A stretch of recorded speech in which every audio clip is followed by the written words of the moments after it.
আজকের দিনটা একদম অন্যরকম। আমরা বের হয়েছি ঘুরতে আর পৌঁছে গেছি ঢাকার বিখ্যাত যমুনা ফিউচার পার্কে। ঠিক কোথায় বসেছিলাম মনে নেই, কিন্তু খাবারের ফ্লোরই ছিল মনে হয়।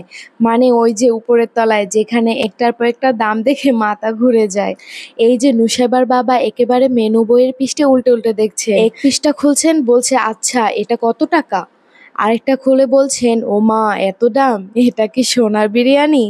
আমি পাশে বসে ভিডিও করছি আর হাসতে হাসতে বলছি চলেন নুসেবার বাবা, অনেক হয়েছে, নিচে গিয়ে খেয়ে আসি আরেকটা দোকানে।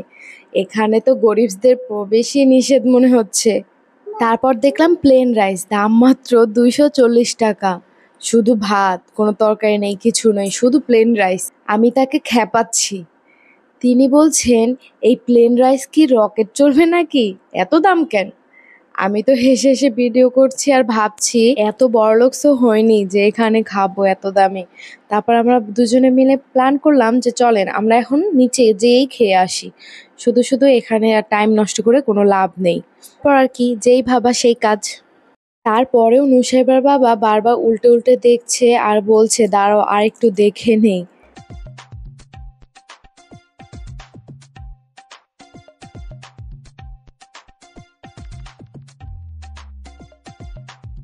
আমার ভিডিও করার মূল উদ্দেশ্য হলো যারা বেশি করে টাকা নিয়ে না যাবেন তারা অবশ্যই এত কষ্ট করে আর উপরের দিকে উঠবেন না, নিচ থেকে খেয়ে তারপর উপরে আসুন কোনো কাজ থাকলে। কিন্তু এত কষ্ট করে উপরে উঠে আবার আমাদের মতো নিচে নামার কোনো দরকার নেই। আমাদের পেট তো তখন পুরো চুচু করছিল, তাও কষ্ট করে আবার নিচে নামলাম। আমরা মূলত এসেছি মোবাইল ঠিক করাতে, তারপরও টুকিটাকি জিনিস কিনেছি, কিন্তু খাবারটা একটু বেশি এক্সপেন্সিভ মনে হলো।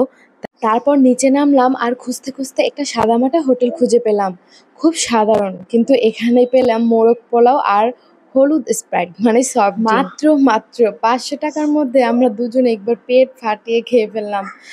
আমি বললাম এইটাই হলো আসল ভোজন। আমি না হলে 900 বার বলছি নুসেবার বাবা তো গরিব হয়ে গেছে, বারবার বলে বলে চেঁচাচ্ছিলাম। দেখো এখানে এসে নুসেবার বাবা কি মজা করে খাচ্ছে। তারপর আমারও একটা খাবারের ভিডিও নিলাম, দেখেই জিভে জল এসে পড়ছে। আমার তো খুব পছন্দ রোস্ট আর পোলাও। ওখানেও দেখেছিলাম মোরগ পোলাও, কিন্তু সেটা ছিল 500, 600, 700 টাকা। আসলে তারা কি দেয় ভাই? বাবারে বাবা, এত বড়লোক এখনো হয়নি যে এত টাকা দিয়ে খাবার কিনে খাবো। খাওয়া দাওয়া শেষ, আমি বললাম চলেন একটু ফুচকা খাই। নুসাইবার বাবা তো এক পায়ে খাড়া, একবারে ছোটবেলার মতো ছুটে গেলেন ফুচকার দোকানে।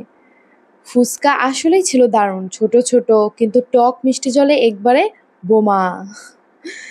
নুসাইবার বাবা বলছে এই ভাই ফুচকা হিসেবে চামচটা একটু বেশি বড় হয়ে গেল না। এই ছিল আজকে আমাদের গরিবি বিলাস, যমুনা ফিউচার পার্ক থেকে শুরু করে প্লেন রাইস, তারপর পেট ভরে মোরগ পোলাও আর শেষে মজাদার ফুচকা। ভিডিওটি ভালো লাগলে লাইক শেয়ার কমেন্ট করে দিতে ভুলবেন না। আল্লাহ হাফেজ।